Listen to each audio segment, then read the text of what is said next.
Assalamualaikum warahmatullahi wabarakatuh. Alhamdulillahirabbil alamin. Qala Allahu ta'ala fi kitabihil karim. A'udzubillahi minasyaitonir rajim. Bismillahirrahmanirrahim.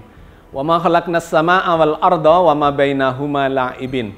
Wassalatu wassalamu ala nabiyyina Muhammadin wa ala alihi wa ashabihi wa ummatihi ajmain. Sahabat sekalian, kita berjumpa lagi dalam program Islam Futuristik episode 121. Kita lanjutkan kajian menarik kita terkait dengan bintang-bintang yang digambarkan oleh Al-Quran yang sesungguhnya itu diterjemahkan dari beberapa istilah yang berbeda-beda, tetapi diterjemahkan dalam bahasa Indonesia semuanya dengan bintang-bintang. Ada 5 istilah yang sudah kita bahas di episode yang lalu, dan salah satunya sudah kita kaji secara lebih spesifik, yaitu terkait dengan istilah yang pertama adalah Al-Kaukab atau jamaknya adalah Kawakib.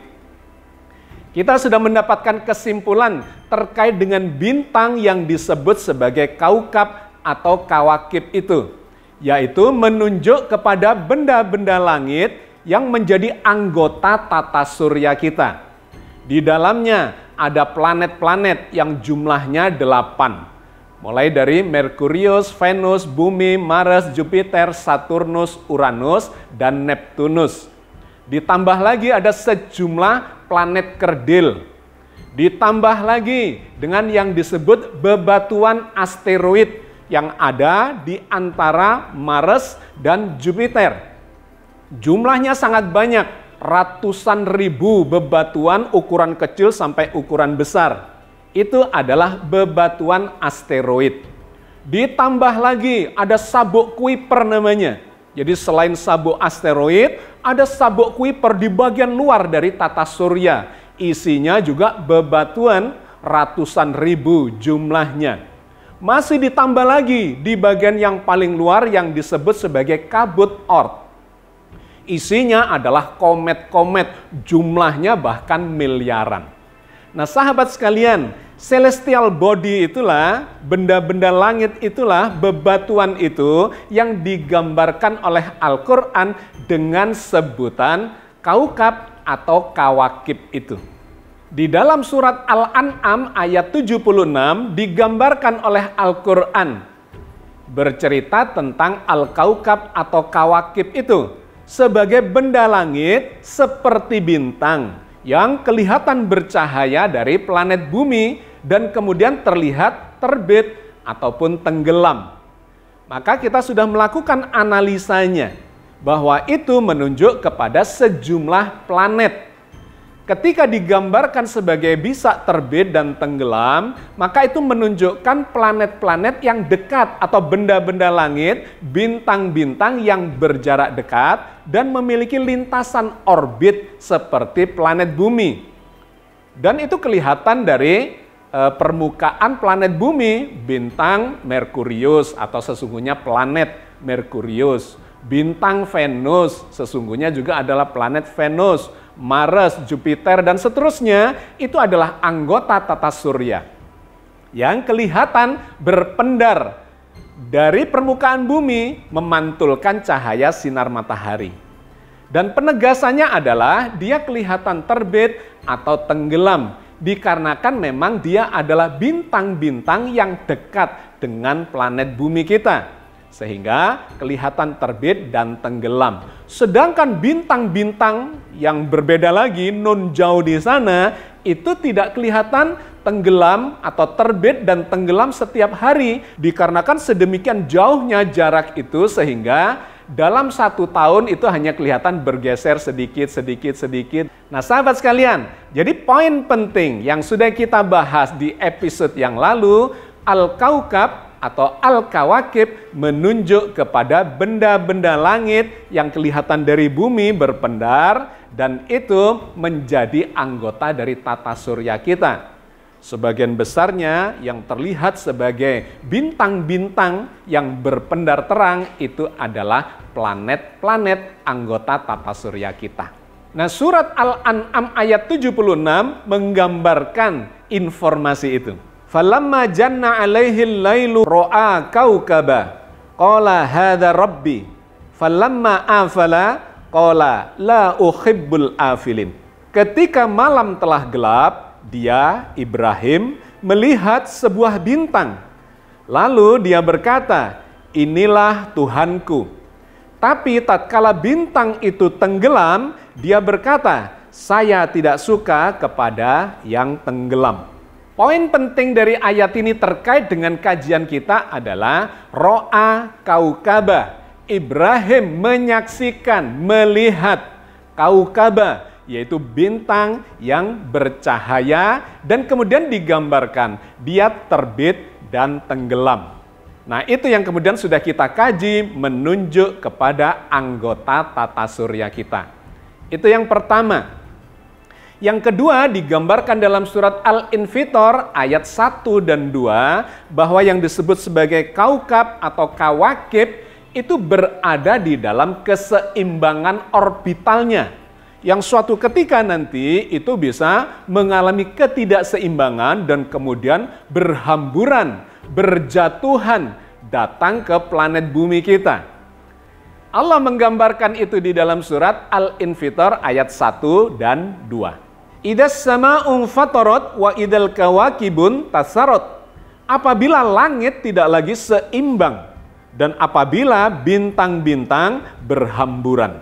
Ada dua informasi menarik di dalam ayat ini. Yang pertama adalah terkait dengan keseimbangan langit, dan yang kedua bintang-bintang itu berjatuhan ke bumi ketika terjadi kiamat. Idas sama'un fatarat wa idal kawakibun tasarot.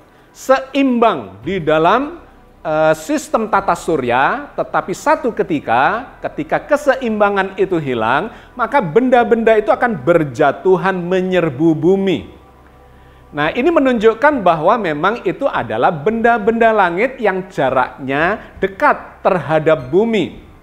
Dan kemudian digambarkan di situ berjatuhan ke bumi. Lantas ada yang mempertanyakan di dalam forum kita, kalau berhamburan itu berarti jumlahnya banyak dong? Iya, memang bukan hanya planet yang dimaksudkan dengan al-kawakib ini, melainkan anggota tata surya yang tadi sudah saya sebutkan. Ada 8 planet yang besar-besar, kemudian ada planet kerdil, kemudian ada bebatuan asteroid yang jumlahnya ratusan ribu bebatuan di sabuk asteroid antara Mars dengan Jupiter. Masih ditambah lagi di sabuk Kuiper atau Kuiper Belt yang ada di bagian luar tata surya kita, isinya juga ratusan ribu bebatuan. Masih ditambah lagi miliaran komet di bagian paling luar lagi yang disebut sebagai kabut Oort.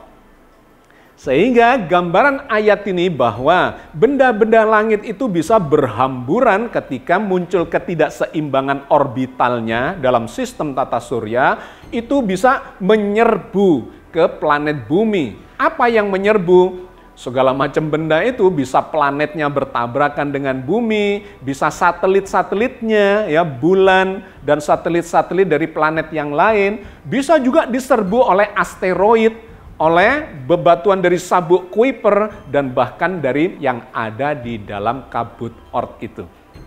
Jadi ini sekaligus menjawab pertanyaan salah seorang sahabat kita di dalam forum terkait kenapa digambarkan benda-benda itu bisa berhamburan, berjatuhan ke planet bumi ini. Oke sahabat sekalian, itulah kesimpulan di episode yang lalu. Detailnya silahkan disimak kembali di episode yang lalu. Hari ini saya akan menjawab sejumlah pertanyaan. Selain yang berhamburan tadi, jumlahnya sangat banyak. Ada juga yang mempertanyakan terkait dengan bintang-bintang yang menjadi mimpi dari Nabi Yusuf. Digambarkan oleh surat Yusuf ayat 4, bahwa Nabi Yusuf itu bermimpi melihat 11 bintang, kemudian ditambah matahari dan bulan, yang kemudian ini dikaitkan apakah benar jumlah al-kaukab yang menjadi istilah di dalam ayat ini, kawakib, jamak dari kaukab, itu jumlahnya 11. Apa yang dimaksudkan dengan bintang-bintang berjumlah 11, kemudian ditambah 1 matahari dan ditambah 1 bulan. Sahabat sekalian, mari kita baca terlebih dahulu ayatnya, surat Yusuf ayat 4. Idh qala Yusufu li abihi ya abati inni ra'aitu ahada asyara kawkaban wasyamsa wal qamar ra'aituhum li sajidin. Ingatlah ketika Yusuf berkata kepada ayahandanya, wahai ayahku, sesungguhnya aku bermimpi melihat 11 bintang, matahari dan bulan. Kulihat semuanya sujud kepadaku. Ayat ini menarik terkait dengan kajian kita istilah bintang-bintang yang digambarkan oleh Al-Quran, khususnya yang menggunakan kata kaukab atau kawakib. Nah, ayat ini menggambarkan bahwa yang dilihat oleh Nabi Yusuf dalam mimpinya itu adalah ro'aitu ahada asyara kaukaban. Aku melihat 11 kaukab. Nah, di situ digambarkan tidak menggunakan kata kawakib, tetapi kaukaban, yaitu benda-benda langit yang bersifat sama dengan kaukab atau kawakib itu. Jadi sifatnya adalah benda-benda celestial bodies yang menjadi anggota dari tata surya. Sehingga itu bisa menggambarkan bukan hanya terbatas pada kawakib yaitu planet, melainkan benda-benda mirip planet itu. Celestial body yang kurang lebih materinya sama atau mirip dengan planet-planet yang ada di dalam tata surya kita. Maka apakah yang dimaksudkan sebagai 11 bintang? Ya, diterjemahkan menjadi bintang, kaukaban. Kalau kita lihat teks aslinya sesungguhnya mengarah kepada benda langit yang bersifat seperti planet. Maka termasuk di dalamnya adalah benda-benda yang lain. Nah, sahabat sekalian, di forum kita lantas ada yang bertanya, Pak, kemungkinannya itu adalah 8 planet di tata surya kita ditambah dengan planet-planet yang disebut sebagai planet kerdil. Karena ternyata selain planet yang utama, yang besar-besar, yang jumlahnya 8, ditemukanlah planet-planet lain yang kemudian dikategorikan sebagai planet kerdil. Nah, dalam sejumlah literatur kita menemukan sejumlah planet kerdil itu. Ada yang mengatakan itu 4 biji, ya 4 buah planet kerdil. Ada yang mengatakan itu 5 buah planet kerdil. Kalau kemudian ini 5 ditambah dengan planet yang utama 8, jumlahnya berarti 13. Kok nggak cocok dengan yang diceritakan oleh Al-Quran? Kemudian ditambahkan oleh kawan kita ini. Oh, itu yang terlihat dari planet bumi. Berarti planet buminya tidak dihitung. Bintang-bintang yang terlihat dari planet bumi, terlihat di dalam mimpi Nabi Yusuf jumlahnya 11. Kok masih nggak cocok? Karena berarti planet di luar planet bumi, ya jumlahnya 8 dikurangi planet bumi 1 menjadi 7. Ditambah 5 planet kerdil, jumlahnya 12. Kok bukan 11? Nah, teka-teki ini yang kemudian dipertanyakan oleh kawan kita di dalam forum itu. Mari kita lihat yang dimaksudkan dengan planet kerdil itu. Berapa sesungguhnya jumlahnya? Kalau yang planet utama itu sudah pasti disepakati oleh para ahli astronomi jumlahnya adalah 8. Dikurangi dengan bumi, maka yang terlihat dari bumi adalah 7.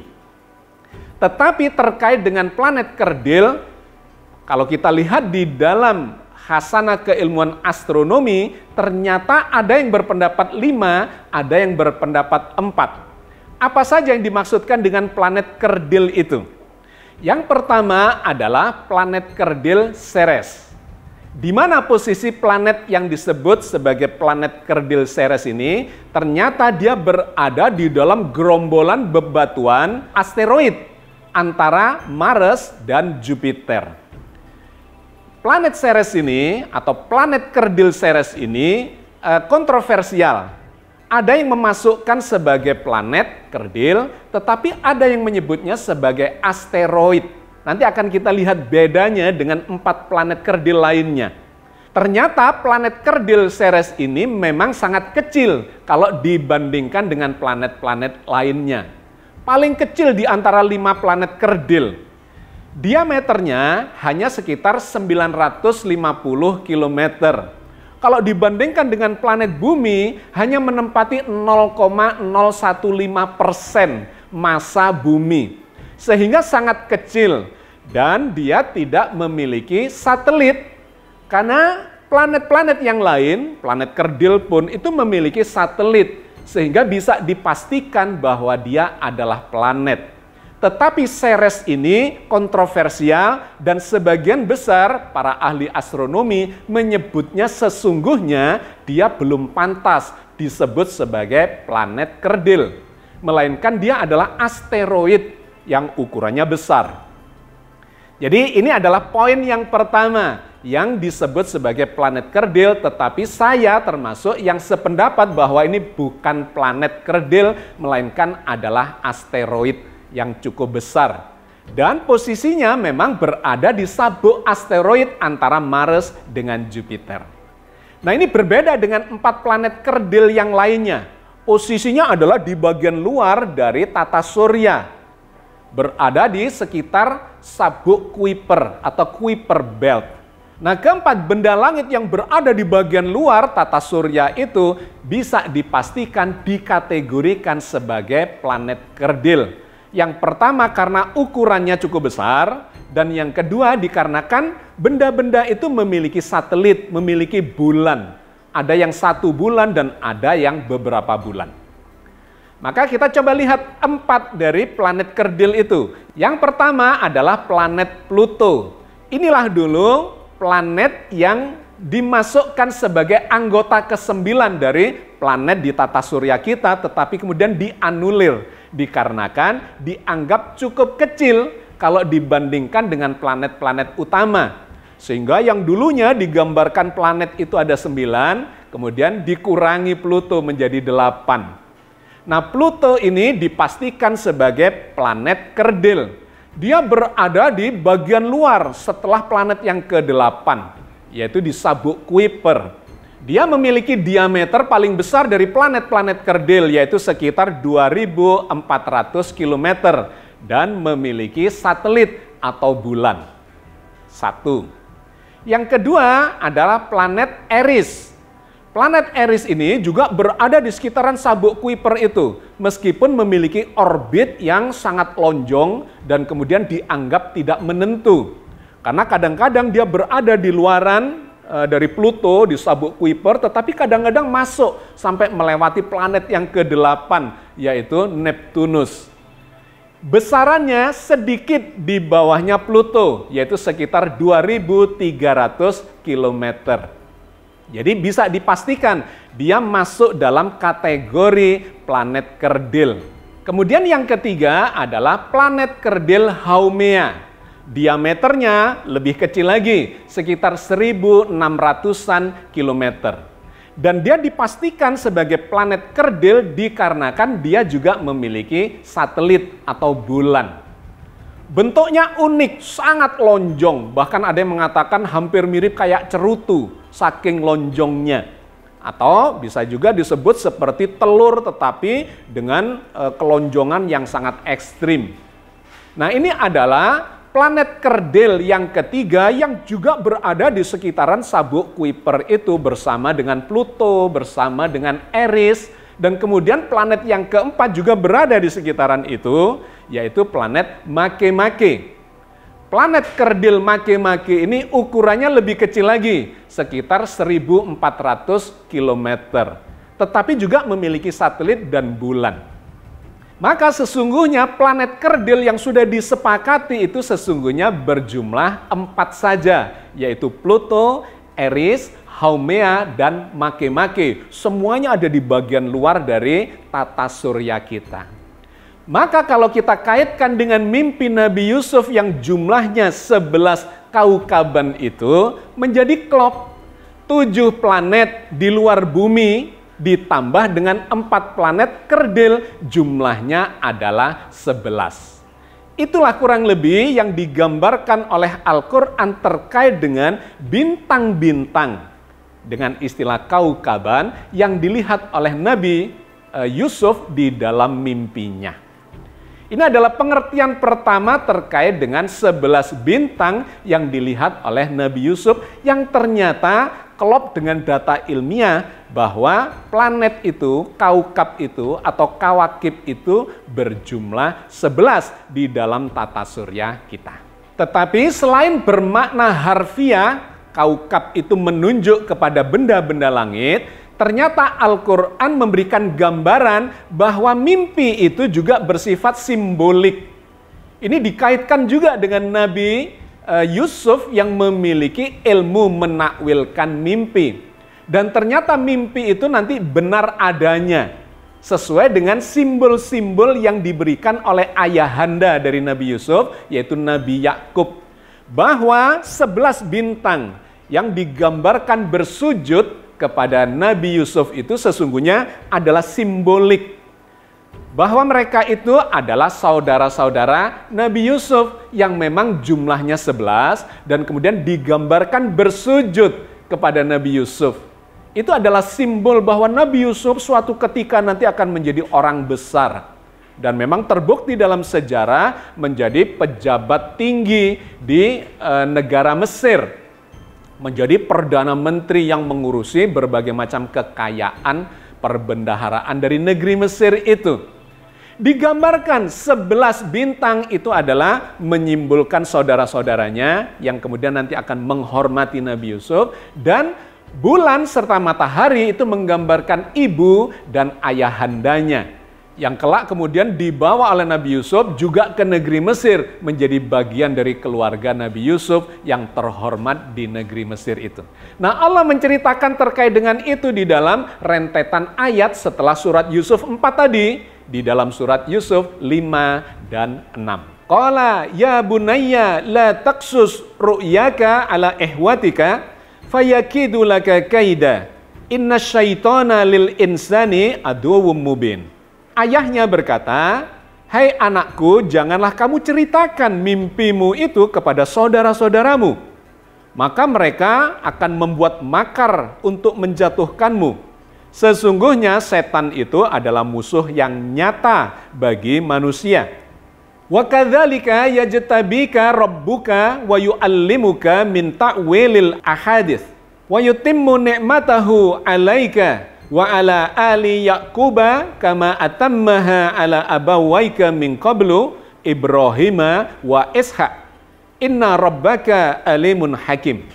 Dan demikianlah Tuhanmu memilih kamu untuk menjadi nabi dan diajarkannya kepadamu sebagian dari takbir mimpi-mimpi dan disempurnakannya nikmatnya kepadamu dan kepada keluarga Yakub, sebagaimana dia telah menyempurnakan nikmatnya kepada dua orang bapakmu sebelum itu, yaitu Ibrahim dan Ishak.